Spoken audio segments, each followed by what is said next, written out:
from New Hanover County Schools Television, powered by students. This is your school news.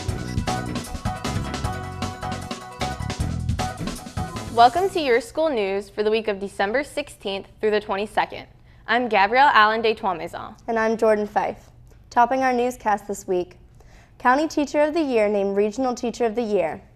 Wilmington Early College students are inducted into Phi Theta Kappa, and the U.S. Department of Education wants your ideas on reformatting college grants. Our top story this week is Laney High School teacher Melissa Gillespie named Southeast Regional Teacher of the Year. In a surprise ceremony and reception, Board of Education representatives from the Department of Public Instruction and the school system delivered the news to Mrs. Gillespie. We get the full story from Jamie Stalford. It was a big day at Laney High School as friends, family, and faculty gathered in the Media Center to surprise New Hanover County Educator of the Year and Laney Social Studies teacher Melissa Gillespie as she found out that she had been named Southeast Regional Teacher of the Year by the North Carolina Department of Public Instruction. The reception for Ms. Gillespie took place in the library and was a complete and total surprise. The morning consisted of praise for Mrs. Gillespie, delicious refreshments, and a celebration of her teaching career. As a teacher at Laney for the past 10 years, Mrs. Gillespie has seen students grow and learn. Karen Dickerson, the current State Teacher of the Year, said Mrs. Gillespie makes the children want to succeed. Everyone at Laney was excited about Mrs. Gillespie's honor. Well, obviously it's an honor for her, it's an honor for Laney High School and the New Hanover County school system. You know, I was talking with some folks earlier. I said, you know, you can be a principal a long time. You can have a career as a principal, and you may never have an opportunity to have a regional teacher of the year work in your building. And it's quite a special thing to have somebody like Ms. Gillespie to represent us that way and to represent Laney and New Hanover County Schools that way. Board of Education Chairman praised Mrs. Gillespie for her dedication to the profession. Deputy Superintendent Dr. Rick Holliday struggled to hold back tears. One of Dr. Holliday's last hires at Laney when he was principal was Melissa Gillespie. On hand for this celebration was Mrs. Gillespie's husband and children, who along with many others had to keep the recognition a secret. Gillespie was named New Hanover County's Teacher of the Year in June and went through an intense interview process to advance to the regional level. Teachers from 13 other counties competed for the honor, but all of Mrs. Gillespie's students knew she was the only choice. Miss Gillespie, it's really hard to explain. Miss Gillespie, she really touches her students. She really, she makes us want to learn. Like Shelby Cook said in her speech, she really, touches all of us in a way that most teachers don't. She breaks everything down to where we can understand it and where it makes learning about it fun. She made the Embargo Act seem like it was a day at the fair, basically.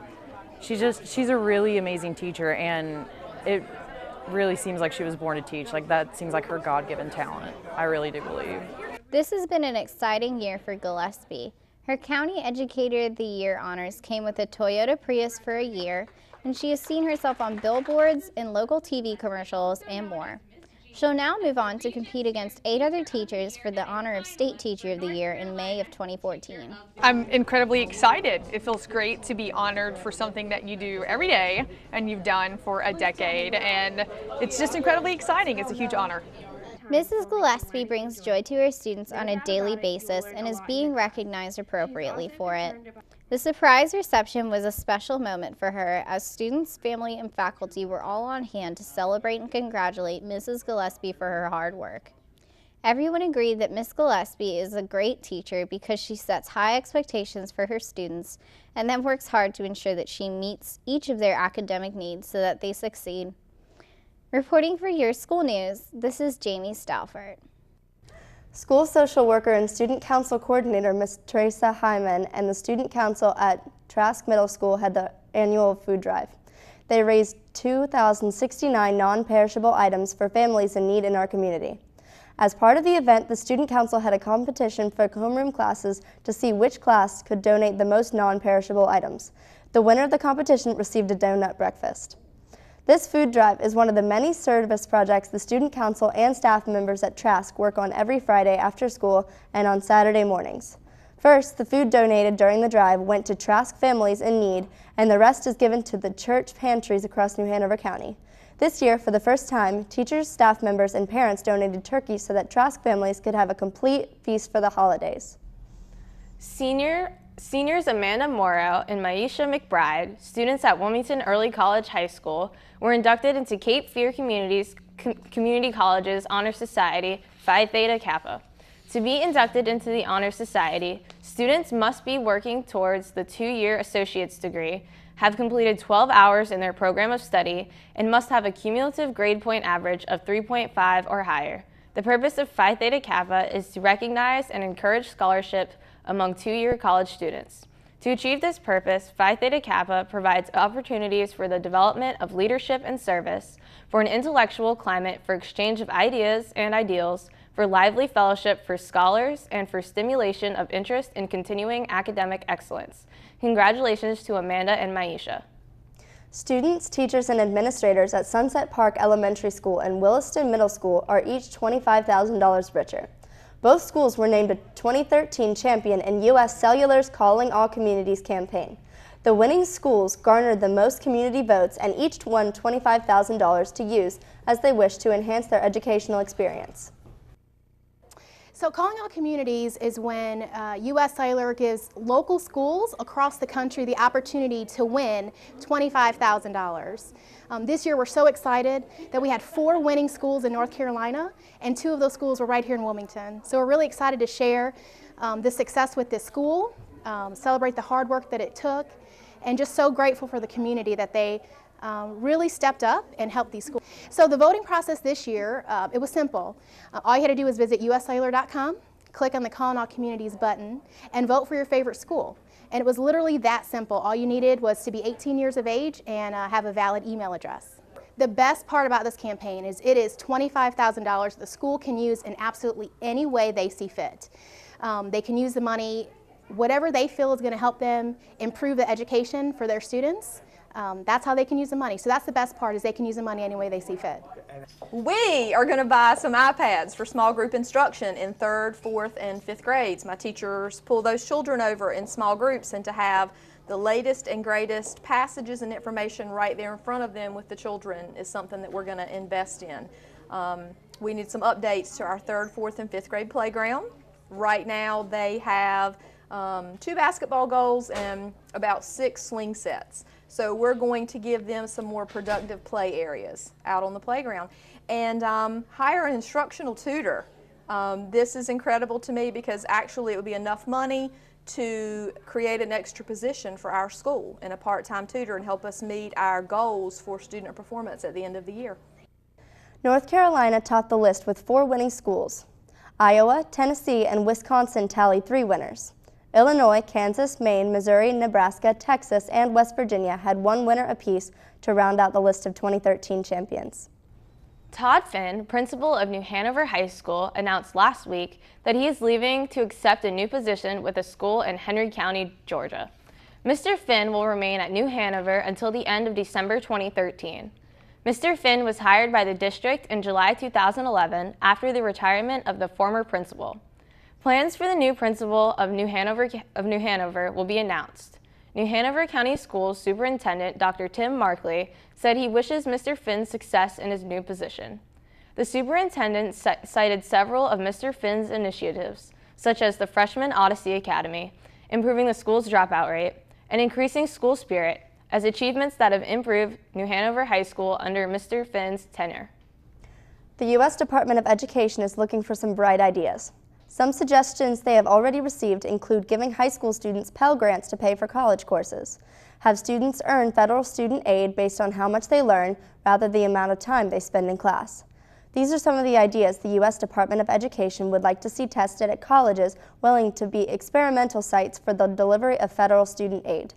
To conduct the experiments, U.S. Secretary of Education Arne Duncan would use his authority under the Higher Education Act to grant waivers from regulatory requirements to allow a limited number of post-secondary educational institutions to test alternative methods for administering federal aid dollars. Proposals to reform the financial aid system have been plentiful. The department's call for new ideas in this arena is part of its larger agenda to expand pathways to college and improve college affordability. The department is asking the public, including the higher education community and others with an interest in a more educated workforce, to send ideas for experimental sites. The deadline for submissions, which can be sent to experimentalsites@ed.gov by January 31st. Lieutenant General Milstead, father of College Park Elementary teacher Melissa Quaranto, came to visit her kindergarten class. Lieutenant General Milstead is currently serving his 40th year with the United States Marine Corps. He explains to the students that of the 4 branches of the U.S. military, the United States Marine Corps is the smallest. Yet the Marines have taken on some of the toughest missions and have developed a unique military culture that thrives on challenge and hardship. He spoke on the military's role in relief services to the Philippines and the importance of staying in school. He answered questions ranging from the details of his uniform to the purpose of backpacks, helicopters, and walkie-talkies in the military. Students posed in a picture with the Lieutenant General as they shouted "Hoorah!", a term used to show excitement in the Marine Corps. Now, when your school news continues, Creed Raston is here with this week's exciting lunch menu forecast. Plus, coming up, the Coddington Drama Dream Club presented 3 productions of a favorite children's author. This is Your School News on cable and online. Don't go away, we'll be right back.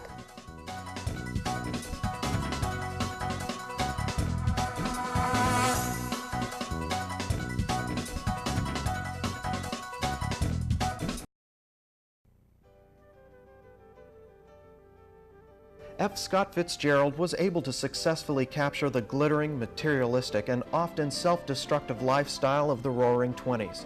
Fitzgerald's first novel, This Side of Paradise, was an instant success, and in 1925 he published his greatest novel to date, The Great Gatsby. This background in literature has been brought to you by New Hanover County Schools on the Learning Network of the Cape Fear.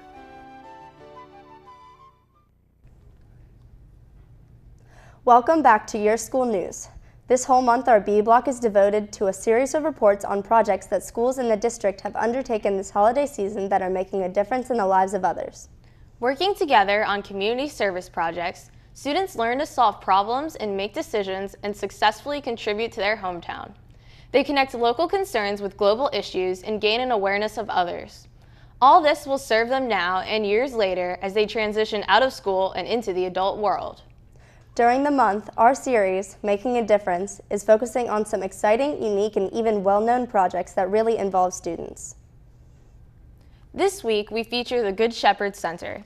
Good Shepherd Ministries began in 1983 as a handful of individuals had compassion for the hungry that they had encountered on the streets of Wilmington.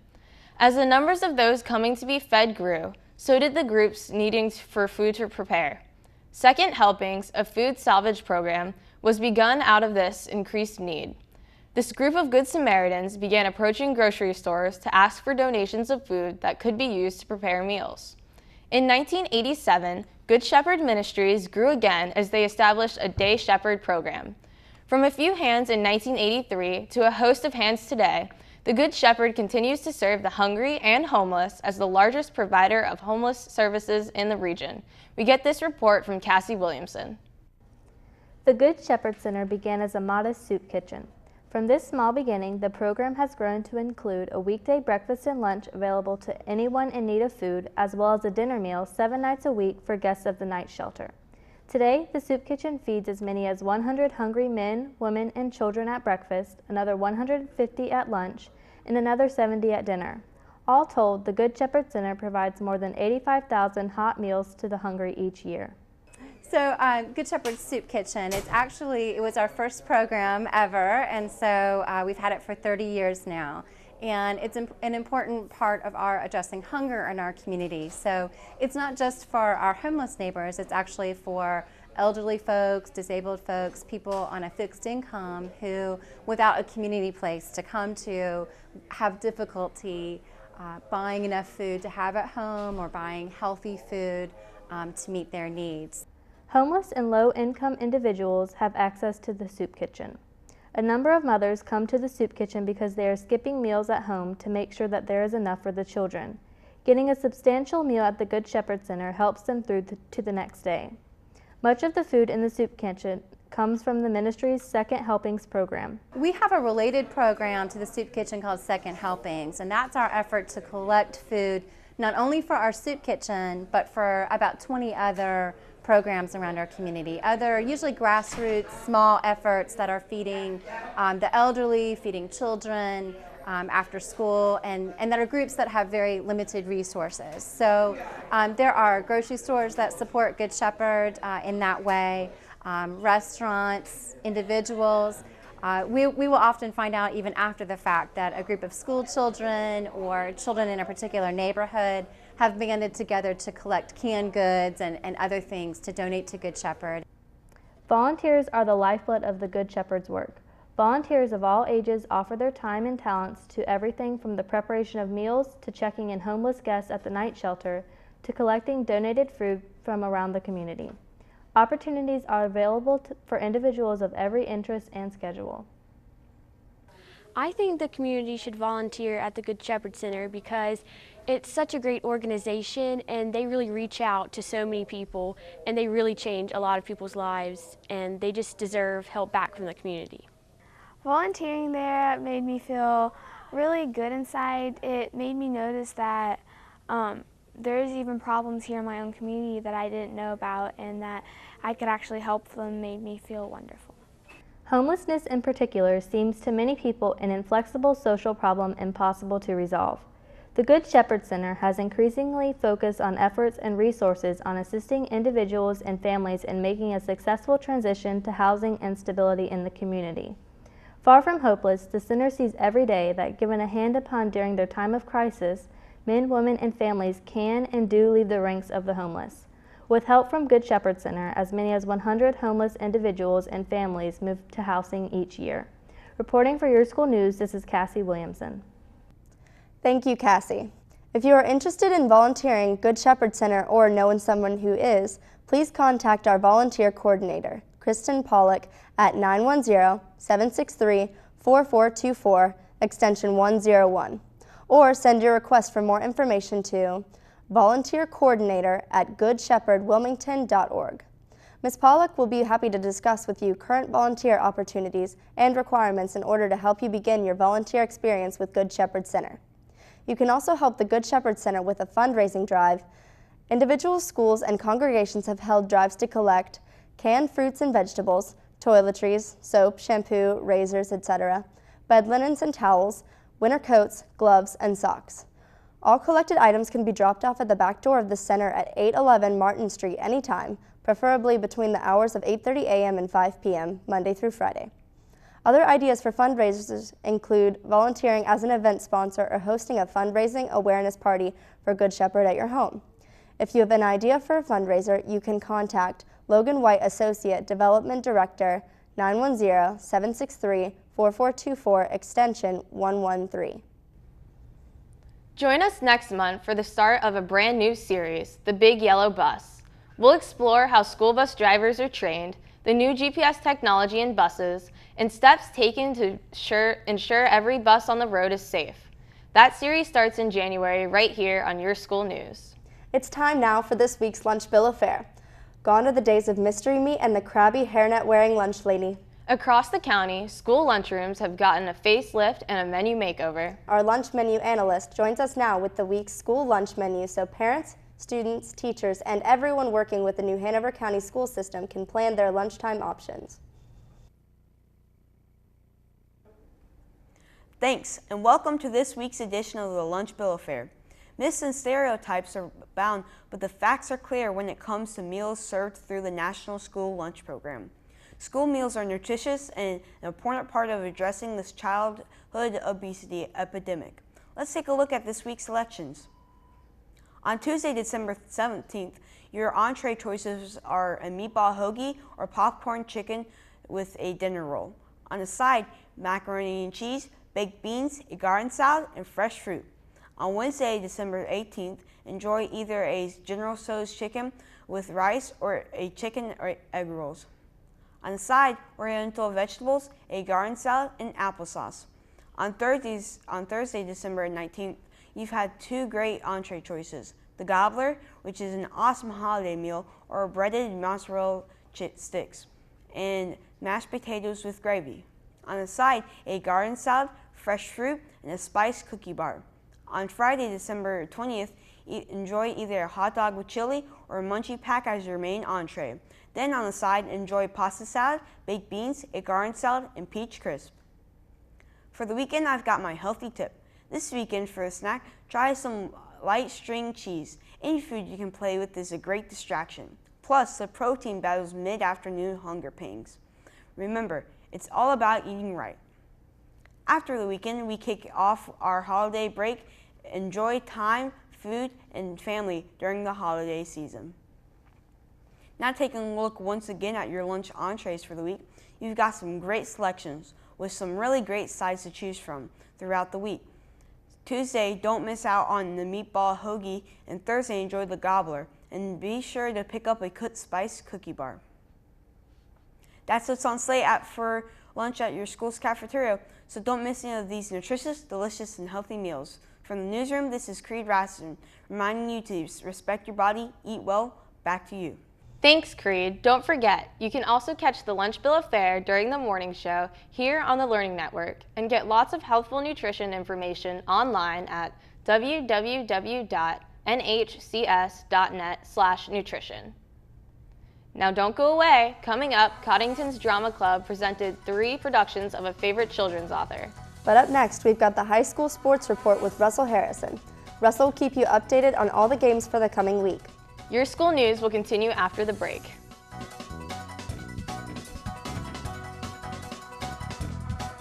It's surprising that around half of the thyroid disorders today have gone undiagnosed. But why is that?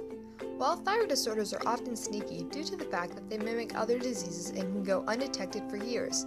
And if they are diagnosed incorrectly, the wrong medication may be prescribed, which can lead to the addiction of a medication that you never even needed, and your thyroid disorder won't be treated. But why does this matter? Well, this little butterfly-shaped gland is one of the main powerhouses of your body and is very helpful in maintaining the balance of your body. If you know that your family is prone to thyroid disorders and you have not had a test or talked to your doctor about it, it's a good idea to do so. If you have been experiencing any of these symptoms or notice something wrong with your body, it might not just be aging, it could be a thyroid disorder, especially in women. Visit www.thyroid.org for more information.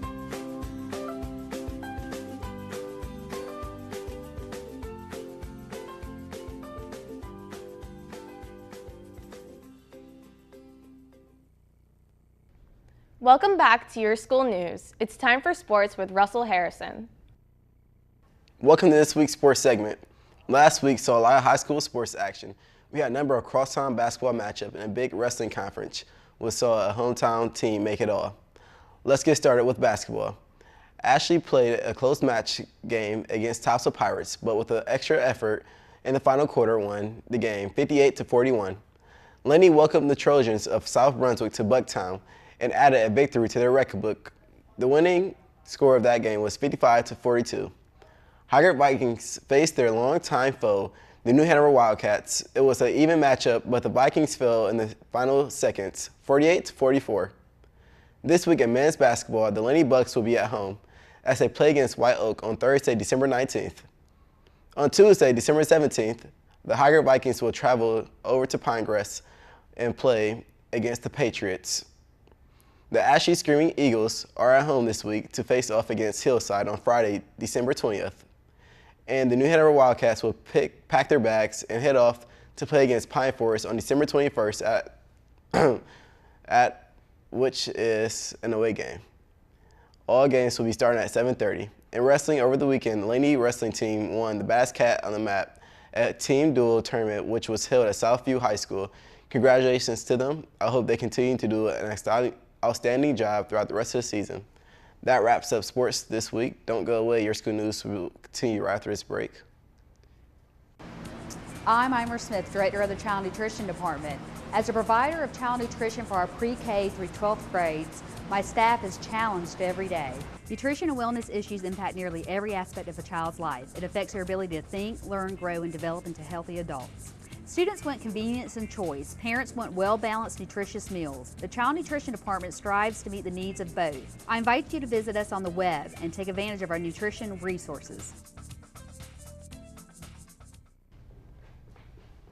Welcome back to Your School News. The Coddington Dreams Drama Club recently presented adaptations of 3 beloved books by children's writer Robert Munch: Stephanie's Ponytail, The Fire Station, and We Share Everything. The club meets after school and is under the leadership of 4th grade teacher Lisa Fernelli, with assistance from parent Brooklyn Green. The students wrote the adaptations themselves and blocked their movements. 29 students participated in the program, which was performed for an appreciative audience of family and friends. Robert Munch is an American-born Canadian children's author. Munch is known for his exuberant storytelling methods with exaggerated expressions and acted voices. He makes up his stories in front of audiences and refines them through repeated tellings. This made Munch work the perfect production for Coddington's Drama Club, as they themselves use their improvisational skills in place of sets and elaborate costumes. Munch's stories do not have a recurring single character. Instead, the characters are based on the children to whom he first told the story, including his own children. Stephanie's Ponytail involved his visit to a class in Durham, Ontario, where he saw a student named Stephanie with a ponytail coming right out the top of her head. The Fire Station was a story he made while visiting a daycare center. Each production was lively and fun, and both the audience and student performers had a wonderful time. That does it for this edition of Your School News. Recapping some of our main stories: County Teacher of the Year Melissa Gillespie named State Regional Teacher of the Year. Wilmington early college students are inducted into Phi Theta Kappa. And the U.S. Department of Education wants your ideas on reformatting college grants. Deadline January 31st. Remember, Your School News is on cable and online. And don't forget to start your morning with our light and lively morning show weekdays at 6 a.m. I'm Gabrielle Allen de Trois-Maisons. And I'm Jordan Fife. On behalf of the entire YSN crew, thanks for watching New Hanover County Schools TV on the Learning Network of the Cape Fear. Have a great day.